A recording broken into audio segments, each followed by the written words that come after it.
Lods, ayun, may 14 tayo ngayon. Nandito na naman tayo sa San Juan, Batangas.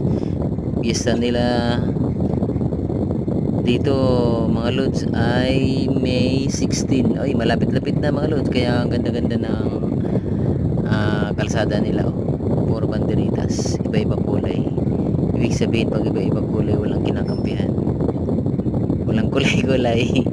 Ang ibig sabihin, red, white, yan maganda mga Lods. Walang, kasi yung iba kasi pag nagpipista, dalawa lang ang kulay, blue, white lang, blue, white. Pero ibang santo naman siguro yung mga Lods, kaya yun na doon nila sinusunod.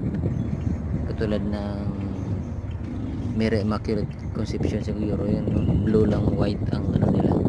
Ayun mga Lods, kaya nasabi ko lang yan. Kaya kung marami kayong alam dyan sa mga kulay na yung mga Lods, ano kayang santo ang inaano nila dyan.